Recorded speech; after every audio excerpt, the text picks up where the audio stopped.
Good morning students.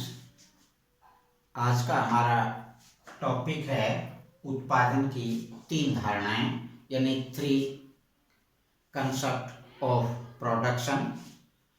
कुल उत्पादन, औसत उत्पादन तथा सीमांत उत्पादन। सबसे पहले हम लेते हैं कुल उत्पादन। क्या है कुल उत्पादन? एक निश्चित समय में उत्पादित की गई वस्तुओं एवं सेवाओं की कुल मात्रा को हम कुल उत्पादन कहते हैं। जैसा कि आप इसको तालिका के माध्यम से देख सकते हैं। एक एग्जाम्पल हम उदाहरण प्रस्तुत करते हैं कि 1 एकड़ के अंदर एक श्रमिक को लगाकर 2 क्विंटल का उत्पादन किया जाता है, 2 क्विंटल गेहूं का। तो इसका अर्थ है कि एक श्रमिक का कुल उत्पादन 2 क्विंटल है। तालिका में भी आप देख सकते हैं कि जो भूमि की इकाइयां हैं वो एक यानी स्थिर है, जैसा कि हमने इससे पहले वाली वीडियो के अंदर बताया था। जो कि उत्पादन फलन, उसमें उत्पादन के साधनों को 2 भागों में बांटा गया था, स्थिर साधन और परिवर्तनशील साधन। स्थिर साधन कौन से हैं? जिनमें परिवर्तन नहीं किया जा सकता, यानी उत्पादन की मात्रा बढ़ाने पर भी वो स्थिर रहते हैं। परिवर्तनशील कारक वो कारक हैं जिनको हम परिवर्तित कर सकते हैं, उत्पादन बढ़ाने के लिए जिनके अंदर हम परिवर्तन कर सकते हैं। इसी तरह से यहाँ आप देखेंगे कि हमें श्रम की इकाइयां दिखाई गई हैं, जो कि 0 से लेकर 1, 2, 3, 4, 5, 6, 7 तक हैं। कुल उत्पादन, जैसे जैसे श्रम की इकाइयां बढ़ती जा रही हैं, कुल उत्पादन बढ़ता जा रहा है। ये है परिवर्तनशील कारक। जो श्रम की इकाइयां हैं ये परिवर्तनशील कारक है, भूमि एक स्थिर कारक है। तो जैसे जैसे हम परिवर्तनशील कारक को बढ़ाते जाते हैं, प्रथम अवस्था के अंदर कुल उत्पादन बढ़ता जाता है, वो बढ़ती दर पर। एक समय पश्चात जैसे जैसे परिवर्तनशील कारक की इकाइयां बढ़ती जाती हैं, कुल उत्पादन तो बढ़ता है लेकिन घटती दर पर। इसको हम ह्रासमान दर पर बोल सकते हैं। यहाँ पर आप इस तालिका के अंदर देखेंगे कि जब लेबर की 3 यूनिट तक कुल उत्पादन बढ़ता है, लेकिन वो बढ़ती दर पर बढ़ रहा है। 3 इकाइयों के बाद हम 5 इकाइयों तक देखेंगे, कुल उत्पादन बढ़ रहा है लेकिन घटती दर पर। इसके जैसे जैसे हम लेबर को और बढ़ाते हैं, लेबर बढ़ने के साथ साथ कुल उत्पादन एक ऐसी अवस्था आ जाती है कि स्थिर हो जाता है और उसके बाद नेगेटिव पोजीशन में आ जाता है, यानी कुल उत्पादन कम होना शुरू हो जाता है। ऐसा क्यों होता है कि जब हम परिवर्तनशील कारक को स्थिर कारक के साथ उत्पादन के लिए उसका परिवर्तनशील कारक का अनुपात बढ़ाते जाते हैं, तो शुरुआत में कुल उत्पादन बढ़ता है, क्योंकि स्थिर कारक है उसका कुशलतम उपयोग नहीं हो रहा। जैसे जैसे लेबर बढ़ती जाती है उसका कुशलतम उपयोग होता है। एक स्थिति ऐसी आती है कि उसका सर्वोत्तम उपयोग होता है, लेकिन लेबर बढ़ती रहती है, उसका उत्पादन गिरना, बढ़ता तो है लेकिन जो गिरना शुरू हो जाता है। और एक समय के पश्चात जो जैसे जैसे लेबर बढ़ती जाती है, कुल उत्पादन गिरना शुरू हो जाता है। अब जो श्रमिक थे उनकी कुशलता बढ़ने की बजाय कम होती जाती है। दूसरा हम लेते हैं सीमांत उत्पादन, कि परिवर्तनशील कारक की एक इकाई का कम या अधिक प्रयोग करने से कुल उत्पादन में जो अंतर आता है वो कहलाता है सीमांत उत्पाद। इसको आप, ये हमने इसका फॉर्मूला पुटअप किया हुआ है, इसके माध्यम से भी आप ज्ञात कर सकते हैं कि NPN is equal to TPN minus TPN minus 1, यानी marginal product of n unit का मार्जिनल प्रोडक्ट बराबर है टोटल प्रोडक्ट ऑफ n, उस n यूनिट का कुल उत्पादन, घटा total product of n minus 1, यानी उस n यूनिट से पहले वाले यूनिट का कुल उत्पादन। ये जब हम इसमें से घटा देते हैं तब हमारे पास आता है मार्जिनल प्रोडक्ट। दूसरा इसका फॉर्मूला है MP is equal to change in TP, यानी चेंज इन टोटल प्रोडक्ट, यानी कुल उत्पाद में परिवर्तन भाग में श्रम की इकाइयों में परिवर्तन। यानी कुल उत्पादन को हम जो परिवर्तन आया है उसको श्रम की इकाइयों से भाग दे देते हैं, तब भी हमारे पास सीमांत उत्पाद आ जाता है। ये जो कॉलम है ये सीमांत उत्पाद का कॉलम है, जिसके अंदर जैसे जैसे श्रम की इकाइयां बढ़ती हैं सीमांत उत्पाद भी बढ़ता जाता है, लेकिन 3 इकाइयों के बाद सीमांत उत्पाद जो है वो गिरना शुरू हो जाता है। छठी जब हम यूनिट लगाते हैं तो सीमांत उत्पाद 0 हो जाता है और 7वीं यूनिट के ऊपर ये -1 हो जाता है। सीमांत उत्पाद तीनों ही पोजीशन में रहता है, यहाँ तक यानी 0 से ऊपर ये पॉजिटिव है, धनात्मक है, यहाँ पर 0 है और इससे नीचे ये ऋणात्मक अवस्था में आता है। अब हम बात करते हैं औसत उत्पाद की। परिवर्तनशील कारक की प्रति इकाई उत्पादन को हम औसत उत्पाद कहते हैं।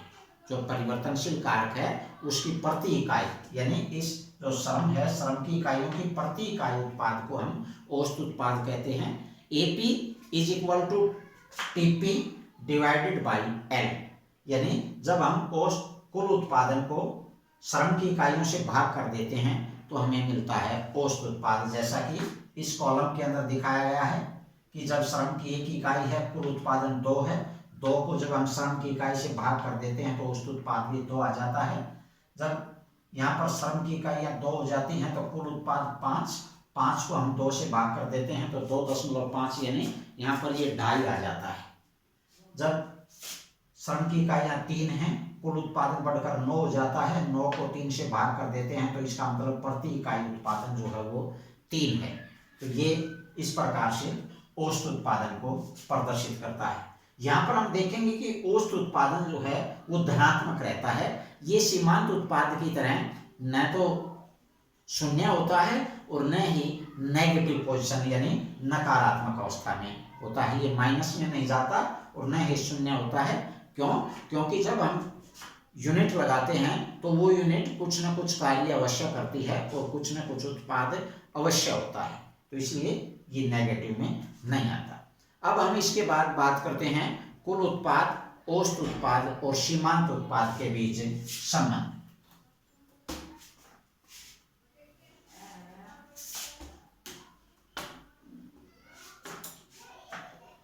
यहां हमने इन तीनों के बीच संबंध या दो के बीच हम संबंध देखेंगे कि सीमांत उत्पाद और कुल उत्पाद के बीच क्या संबंध है और औसत उत्पाद और सीमांत उत्पाद के बीच क्या संबंध है।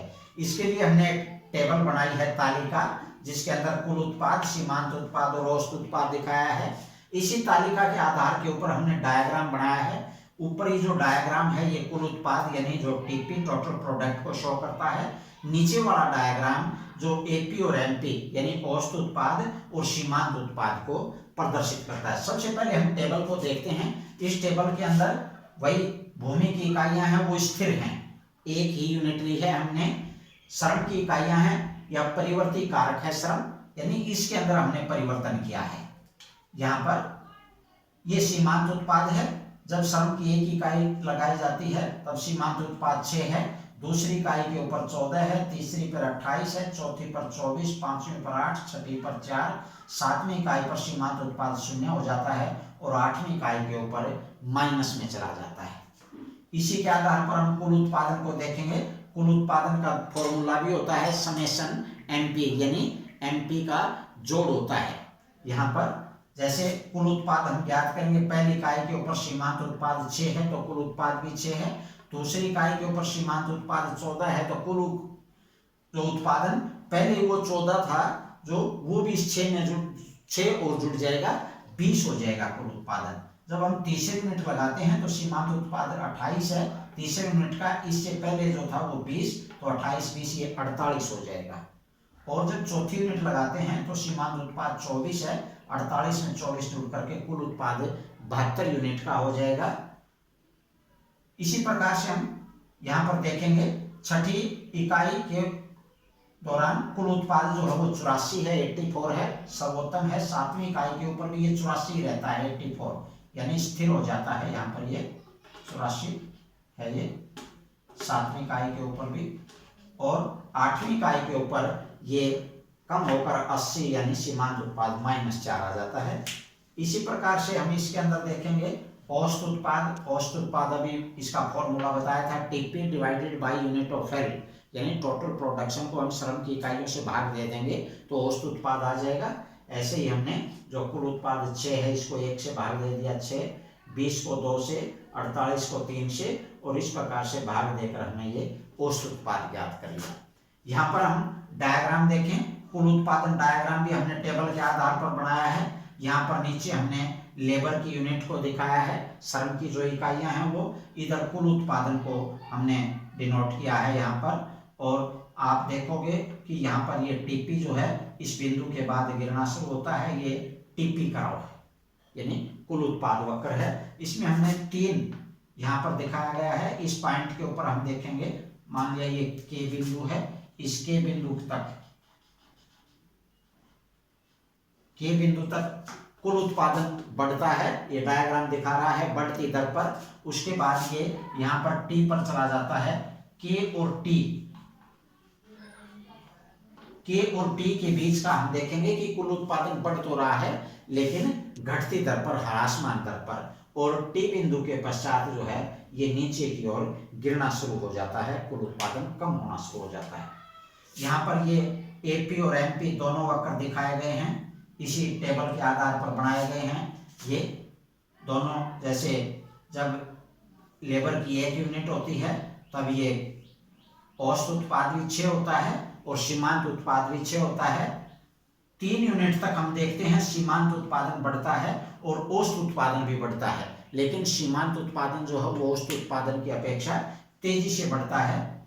लेकिन उसके पश्चात ये सीमांत उत्पादन गिरना शुरू हो जाता है और औसत उत्पाद जो है वो स्थिर चलता है, ये गिरना शुरू हो जाता है। 6ठी इकाई के ऊपर आकर के ये यहाँ पर 7वीं इकाई पर 0 हो जाता है और 8वीं इकाई के ऊपर एमपी जो है सीमांत उत्पाद ऋणात्मक हो जाती है। अब हम देखते हैं सबसे पहले सीमांत उत्पाद और कुल उत्पाद के बीच संबंध।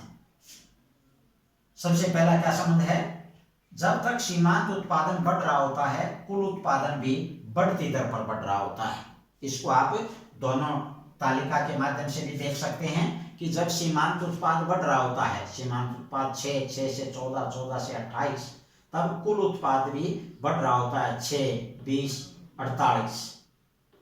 ठीक है, यहाँ पर 3 यूनिट तक हम देखेंगे कि जब ये बढ़ रहा है तब सीमांत उत्पादन बढ़ने के साथ साथ कुल उत्पादन भी बढ़ रहा है।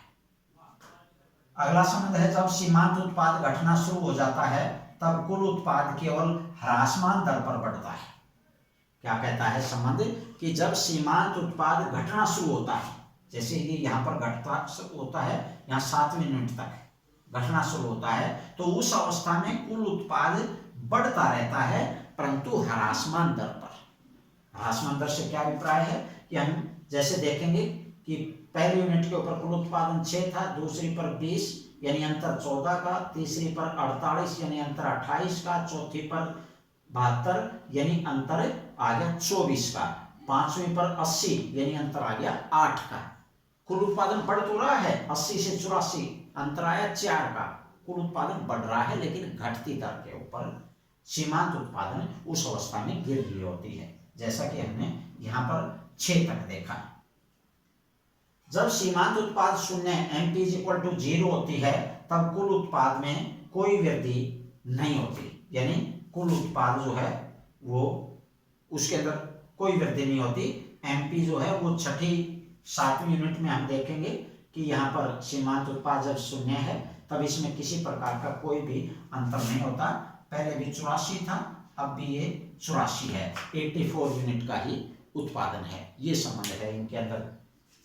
तीसरा, चौथा है, जब सीमांत उत्पाद ऋणात्मक होता है तब कुल उत्पादन गिरना शुरू हो जाता है, यानी सीमांत उत्पादन ऋणात्मक होता है। जैसा 8वीं यूनिट के अंदर है, सीमांत उत्पाद -4 है, तब कुल उत्पादन हम देखेंगे घटना शुरू हो गया, क्योंकि इससे पहले 84 था, 84 से ये 80 आ गया। यानी जब MP नेगेटिव होती है तो टोटल प्रोडक्शन जो है वो गिरना शुरू हो जाती है।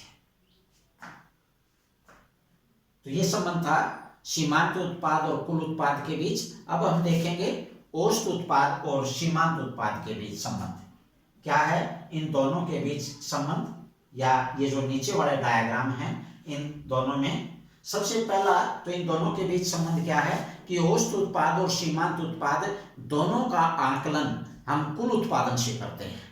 यानी अगर हमारे पास कुल उत्पादन नहीं है तो हम ना तो सीमांत उत्पाद ज्ञात कर सकते हैं और ना ही औसत उत्पाद ज्ञात कर सकते हैं। क्या है इनका फॉर्मूला दोनों का ज्ञात करने का? औसत उत्पाद का फॉर्मूला है टीपी यानी total product divided by unit of labour. इसी प्रकार से एमपी ज्ञात करने का फॉर्मूला है टीपीएन माइनस 1। दूसरा दोनों के बीच संबंध है, जब औसत उत्पाद बढ़ रहा होता है तो सीमांत उत्पाद भी बढ़ रहा होता है, परंतु औसत उत्पाद की अपेक्षा तेजी से।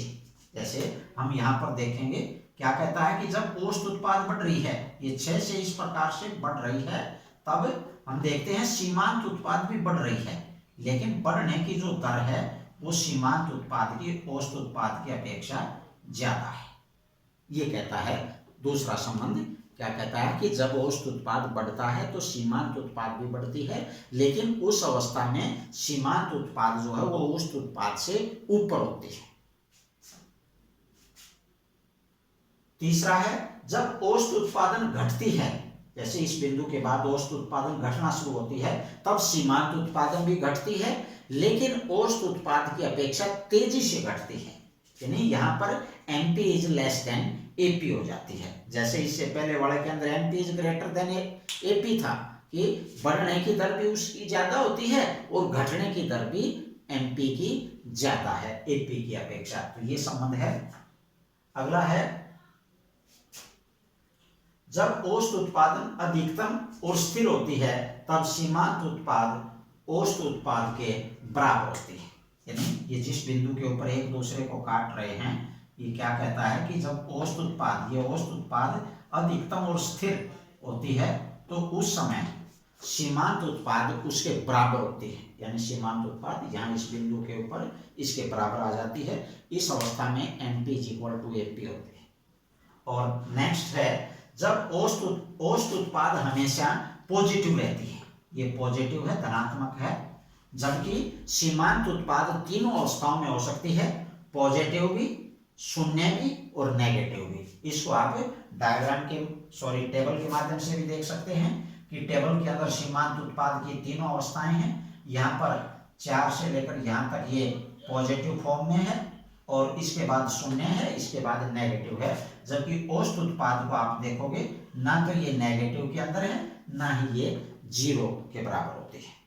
तो ये था इन दोनों के बीच, यानी औसत उत्पाद, सीमांत उत्पाद और कुल उत्पाद और सीमांत उत्पाद के बीच संबंध।